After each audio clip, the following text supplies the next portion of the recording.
District Alder Jens Jorgensen is joining us this morning. We're going to talk about, we have a couple of topics to talk about. Snow plowing is one of them. But if you have a topic you want us to bring up, all you do is have to text me and download the Civic Media app and go to WRJN and send the text question in.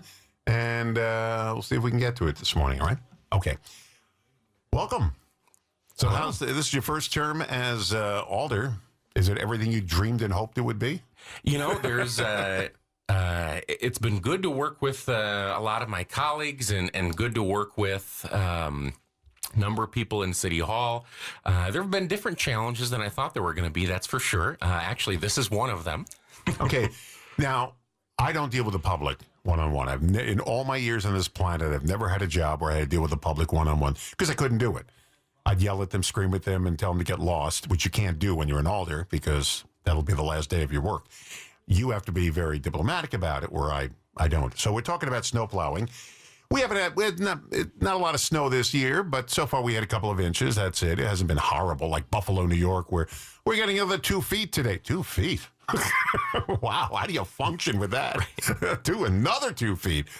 Okay, so with snow plowing, we had the county snowplow people in here last week for the Racine County Traffic Safety Commission, and they explained the hazards of it and what they do and so forth. But that's the county. You're talking about the city. The city, right. Okay. They had like 100 snowplow trucks for the county. I mean, that's a lot. Yeah, the city does not have that many. Yeah. So, they really have and with the county, you got a ton of roads. Right. I mean, you're dealing all the way from one end to the other. And they still have county roads in Racine because, like, Spring Street is a county road. Right. Anything with a letter on it's a county road. And so they got a lot to do here as well. And they get out here and they do it. All right, so give me some of the complaints from your constituents. Yeah, and, I think that it's... In my mind, the way that it works when you're an Alder are the residents that you serve. They're your boss. They're who pays your very small salary. It's by no means even a part-time job per the salary that's paid. I think somebody did the math and one of my colleagues, and it comes out to like $1 an hour. But I love doing it, and the residents are our boss, and the level of frustration that comes from snow plowing here is a huge issue, a huge area of concern. And I've got some firsthand experience with this. I live on William Street. And for anyone who says that, Alders get their streets plowed first, I can tell you for sure, at least in my case, that is not the way it is, and nor should it be. So I'm right there with you we had that first big snowstorm last year, and it was days before William Street got plowed out. And so there's been a number of people calling in, and they range from, I had family coming over and they got stuck to my street got skipped. I wasn't plowed. I can see where the plows were. They didn't get to my street. There was, my friend had a medical emergency and they couldn't get to the hospital because their car got stuck. The UPS driver marked my package as undeliverable because he couldn't get down my street off of Main Street, and any number of things. And it all points to, we got a problem. Okay, we got a listener question. Okay. Absolutely. And this is basically what you're talking about here. But their question is interesting. It says... to the alderman, when they plow, why do they plow in all the legally parked cars first, making people have to shovel it out? Well, I don't know how they get around that. When they're plowing, they can't all of a sudden stop and leave the car. I mean, they got to plow around it. And usually when you get a snowstorm, if it's a snow emergency, you got to get your car off the street. So this is from Pat of Racine asked this question. And I mean, I don't know what you would do if there's a car parked on it. You got to go around it. But you got to keep plowing. You can't lift the plow. Right, yeah. With street parking, the alternate side parking, actually during a snow emergency, there's certain streets, the main thoroughfares you can't park on. But the side streets are, in Racine at least, during a snow emergency, are still, cars are parked there. And Yes, it's very difficult for the plow driver. I've did a ride along in a former life. I was on the Janesville City Council for 2 terms, and I always did ride-alongs with the plow guys. And the amount of finesse and just sheer ability you have to be able to do that. That is something that I'd be on the edge of my seat the whole day doing it, and these guys are doing it like it's a normal day at the office, cruising around with a vehicle that could, destroy a car if they did it wrong. At least take off the side view mirror. Oh, if you don't have them tucked if in. not the side door. One of them guys told me when he was here last week, he said only once they took out a mailbox. And it was so snowy, you couldn't, it was just piled up so high. And they took out the guy's mailbox on him. It happens. It's, when you're dealing with this kind of stuff, it's not a daily occurrence. They don't try to do it. So, but yeah, if you have a car parked on the street, and the plow truck's coming by, it's going to get plowed in. He's not going to go around. Same thing, people get upset. I just dug out my driveway and he put the snow back. Well, what do you want him to do? I mean, the plow truck's coming by. It's a necessary evil if you live on a street and you live in Wisconsin. If you don't like it, you can always go to Hawaii or Florida.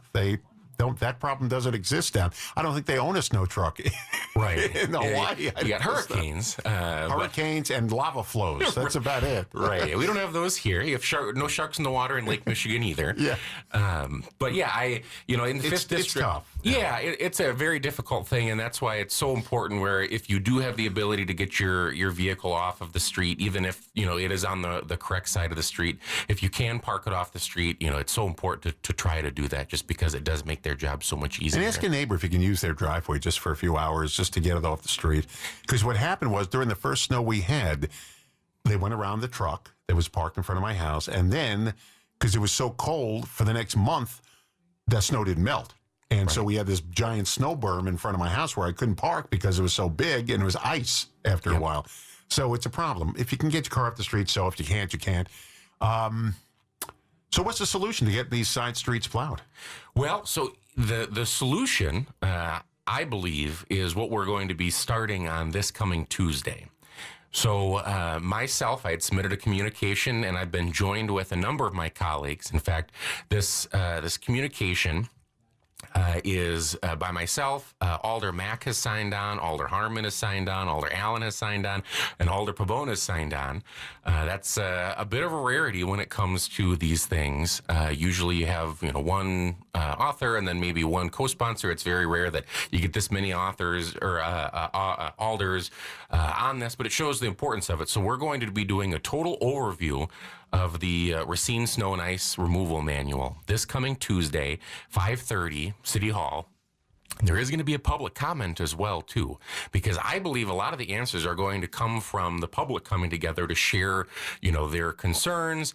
Because like I said, the public's our boss. And so they pay a lot in taxes to live in our city. And it's so important that we provide a great level of service. I mean, it's never going to be perfect. I want to make that very clear.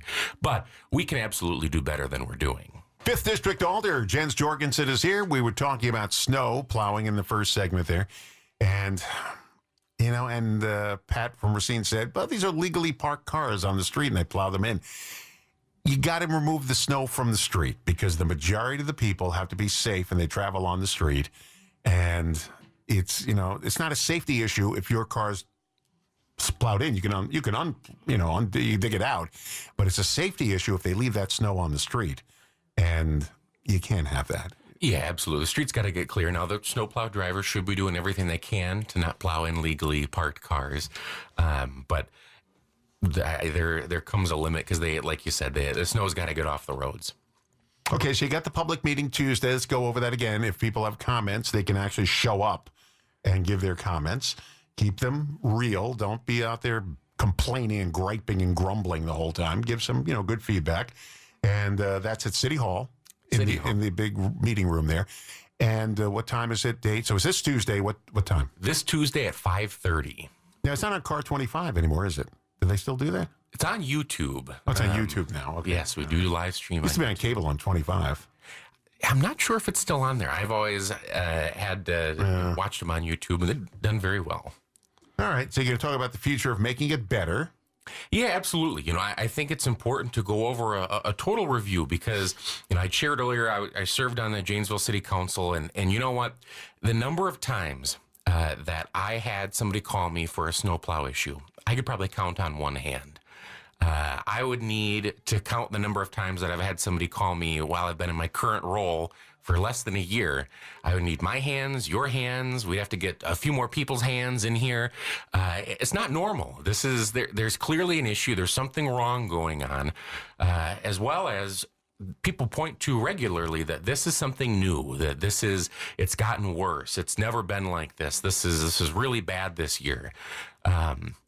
And that points to something's broken, something's wrong, something needs to be changed. And it's going to cost more money if you put more snowplows out there, right? More overtime hours? Well, if you put more snowplows out there, yeah, there's going to be a cost for that. And the overtime hours, too. And overtime, too, there would be. But it's not necessarily always, there needs to be more people out there. There may be opportunities to just do things differently or do things better. One of the ways that I think is something that we need to be looking into is we should be making sure that we're providing a pretty high degree of autonomy to the snowplow drivers that are out there doing their job. Though, in my mind, those are the true experts.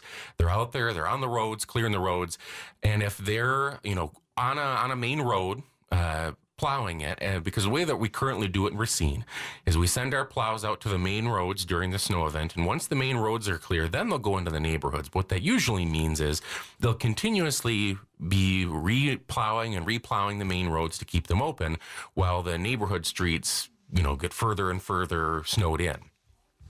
Now, I've had a couple people call where they say, I live around the corner from a main road, and I watch them, and there's times where the plow will go by, and their plow is down, and the street is practically bare pavement.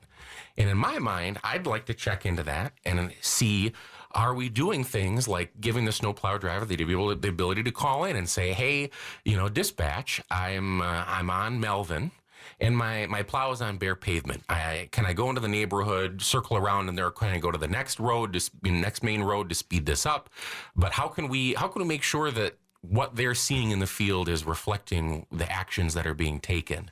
Another example is I got a call from a constituent. She said my street wasn't plowed. And this was when most of the other streets had been. So I got in my car, drove over there, and let me tell you, from one section of the street, when I got to her area that wasn't plowed, it was definitely unplowed.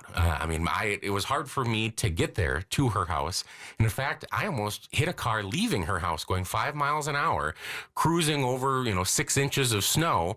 You know how the slush sometimes will pick your car up pretty much and just kind of send you on your way. And there was a moment where another car and I were going opposite directions, and we both kind of got picked up on the slush and sent each other. We locked eyes, and thankfully we were both. It's frightening, isn't it? Yeah, it's terrifying. You shouldn't have it in a city of as big as the city of Racine is in a neighborhood. That shouldn't be your experience. 18 hours after the snow stops. That should not be. We should be doing better than that. Hard part was, she called and was told, no, your street was plowed. She's looking at it. It's not plowed. A snowplow driver came through, and he said, I think I'm going to have to come back and do this. It doesn't look like it got done. He wasn't able to come back. I guess he was sent somewhere else. I called in and said this wasn't done. And in fact, Alder Mack took time out of his day. He's the chair of Public Works. He took a drive out to her house and also said this wasn't done. At what point, how many voices do we have to have saying, hey, this person's section was missed before we get a plow back out there to get it done? I don't know why it's this point of contention of, it's good enough or it was plowed. If it's not safe and we have cars almost hitting each other, I think we got to do something to fix it. That's common sense, I guess. I'll tell you, the last street to get plowed in Racine is Victory Avenue right here, because I come in and I take all the plowed streets, North Main to 14th, to Racine Street, to 16th, to Lathrop, and when I make that right turn onto Victory Avenue, it's noticeable. But they do plow all the streets. By the time I get here, they're all done. 16th, 14th, Lathrop, they're all done. It's just when I get onto Victory, and I understand Victory is a smaller street. I understand that. It's not high, priority. I do understand that. But when you're trying to get to work and you're going through that snow, and then I get into my driveway, and then they do come, and then I got this giant berm getting into our parking lot, so I got to park in front. I understand it. I don't live in Hawaii where it's 80 degrees year round, or in Florida where my daughter lives, where it's a constant 70, 78 degree temperature. I understand that. So I put up with it because it's snow, and I understand it's one of these things. You live in Wisconsin, it's going to be cold and it's going to be snowy. Luckily, we don't live way up north where it's snowy, snowy, snowy and cold. Right. Yes. Well, we do get lake effect snow, which it brings a unique challenge to it. But the main road portion that's great. I mean, there's numerous times where I'll come out from William, get onto Main Street, and Main Street is bare pavement, clear as a nice morning. It's beautiful, but the neighborhood streets are terrible, and so that brings a unique challenge because everyone who's driving through the city, so all the residents from Wind Point can take Main Street through the city just fine, but all the residents who live here can't get to Main Street because their roads are still snowed in way too long. And so we have to improve how we're doing this. We have to do a better job. Are you going to have people from the services department in there on Tuesday or no? Yeah, so Public Works. Public Works, yeah. Yep, Public Works will be there. Oh, well, they're going to pile on, huh? Not sure who they're going to bring, but yes, this was noticed. They knew about it, but Public Works will be there. Now, does everybody feel the same way you do in the council? Well, like I'd said, this is pretty unique that there's myself, Alder Mack, Alder Harmon, Alder Allen, Alder Pabon, all signed on to this communication. Usually, like I said, it's one alder submits it. Maybe you'll get one co-sponsor, but it's pretty rare that you get this large amount, which does show something's wrong. I mean, this is an issue that needs to be fixed. I don't think it's going to be one thing. It'd be nice if there was one thing of, I wish if we did this, it'll be fixed, we'll be good to go. I think it's a culmination of things that we have to review how we're doing this. And I'd also, too, one of the ways that I'd like to look at this as well on Tuesday, I'd like to talk about the opportunity for alders to do ride-alongs with the snowplow drivers. I did it in Janesville. It was so important. It was a good way to see it through it, as well as you get to talk to the guy behind the steering wheel of hearing what he thinks. Who's got to drive to work on unplowed roads. Yep. Absolutely, yes. The job that those snowplow drivers do is so important. Our world wouldn't function without them doing what they do. The most terrifying drive I ever made from my house to here. Now, it only takes me 12 minutes to get here. It took me over an hour to get here that morning. It was the Groundhog Day snowstorm where we had 2 feet of snow. And I left the house at 3:30 in the morning, and I thought I was going to die because I couldn't see where the bridge was. There was a police car in front of me, and he vanished into the night. I don't know where he went, but all of a sudden he wasn't there. And I was following his lights, and then it got too blowy, and I got to the bridge. I didn't know where the sides of the bridge were. I was going down Highway 20. I couldn't get down Ohio because there was no way to get down Ohio. It was so plowed over, so I parked at Walgreens and walked in 50-mile-an-hour winds, 9/10 of a mile. I was terrified going there because I couldn't see anything. I'm blindly going, and I'm traveling at 3 or 4 miles an hour because I couldn't see. And there were cars parked on the street, but you couldn't see because it was blowing 50-mile-an-hour winds. And when I got to the radio station, Tom Karko was waiting for me, opened the door to the building, said, "Get in here." And it took me a little while to just wind down from the terror of driving in and walking. I fell over a few times from the wind blowing me on Ohio Street, knocking me over. And then when I got to Victory Avenue, was up to my knees. It was a rare event. We probably won't have that again, for quite a while. It was terrifying. I never want to go through that again. I even wrote an article for our Bliss newspaper when Bliss owned this. I wrote an article for them about this terror in trying to get here that morning. It was really scary. Oh yeah, it's one of the things where I think most people, when they don't think about what it took to get the streets plowed, the drivers having to drive through it to get there, and then having to go through it and plow it as, when you think about it, you look out your window and you see it really coming down. There's a guy or a person behind the truck driving through that. Who also can't see. Right, exactly. Yeah, he's trying not to take your side view mirrors off the car. Yeah, they don't have anything magical in the truck that makes it better to be able to have any better visibility than you would. That would be nice. Just skilled. No, absolutely. That would be a nice invention. They get infrared where they can see where everything is. Heat-seeking car. Yes. Well, thank you for coming in. Again, if people have a comment on the snow situation, snow plowing, it's Tuesday night at 5:30. 5:30. Tuesday night, 5:30. You'll eat dinner a little later that night. You'll be fine. Tuesday night, 5:30 at City Hall, and sit there, and you get to make a comment if you want. Give your name and so forth, and you have to sign in first, right? I believe there'll be a sign in. Because it's got to be ordered. Yeah, it's got to be ordered. Yep, yeah, you'll be called up. You'll get your 3 minutes or whatever it'll be. And if I was there, I'd say, oh, no, he's back. I don't think we'd say that with anybody on this because it's so important to come on and have your voice be heard. Everyone's welcome. Malcontent is back again. He's not going to start up with those box trucks again, is he? Yeah, this one we limited it to snow plowing, but also leaves. If you want to come talk on that too. Oh, that's a whole nother topic. Absolutely, yeah, I know, but I believe they're related. The leaves and the snow plowing. Okay, well, that's another topic. Yes. Thank you very much for coming in. Yep. Thank you for having me. 5th District Alder Jens Jorgensen, and don't forget if you want to comment, and if you don't comment, don't complain.